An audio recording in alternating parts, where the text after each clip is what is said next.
Hello students, हमारी आज की पोएम है द रोड नॉट टेकन। इसको लिखा है रॉबर्ट फ्रॉस्ट। रॉबर्ट फ्रॉस्ट एक अमेरिकन पोइट हैं। वो इस पोएम के थ्रू हमें बताना चाहते हैं कि हमारे लाइफ में डिसीजंस का अपना एक बहुत बड़ा महत्व है। यानी कि जो भी हम प्रेजेंट में डिसीजन लेते हैं वो कहीं ना कहीं हमारे फ्यूचर पर बहुत बड़ा प्रभाव डालते हैं। तो इनका कहना है कि कोई भी डिसीजन लो तो बहुत सोच समझ कर लो। चलिए पोएम स्टार्ट करते हैं।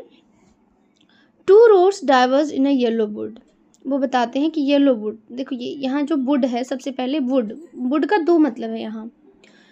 एक है जंगल और एक है संसार। यहाँ यानी कि यहाँ जो जंगल है उसको उन्होंने वर्ड से सिंबलाइज किया है।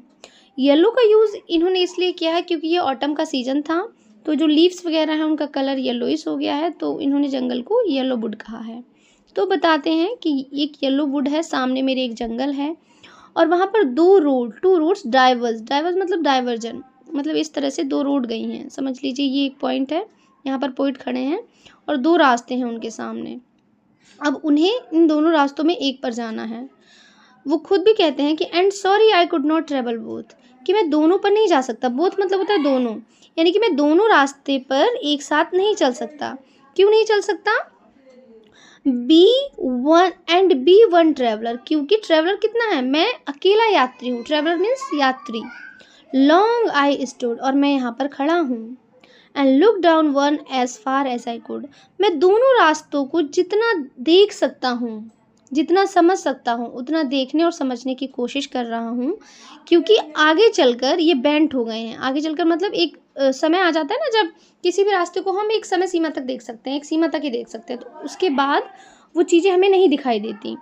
ऐसा ही डिसीजंस पर है कि जितना हम डिसीजन लेने से पहले, कोई भी डिसीजन हो लाइफ में, उसको लेने से पहले जितना सोच सकते हैं, समझ सकते हैं, उतना हमें सोच समझकर लेना चाहिए। तो वह जो रॉबर्ट फ्रॉस्ट हैं वो भी यही कह रहे हैं कि मैं उस जगह पर खड़ा हूँ और जितना मैं अपनी बुद्धि से सोच सकता हूँ या अपनी आंखों से देख सकता हूँ, उतना सोच समझकर कोशिश कर रहा हूँ कि मैं एक सही रास्ते का चुनाव कर सकूँ।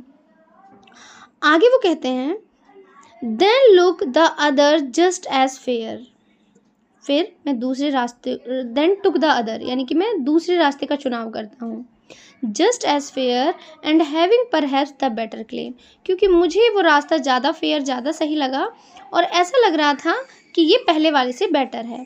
Because it was grassy and wanted wear, though as for that the passing there had worn them really about the same, क्योंकि वो थोड़ा सा ग्रासी लग रहा था, हरा भरा लग रहा था, साफ़ सुथरा लग रहा था, अच्छा लग रहा था देखने में।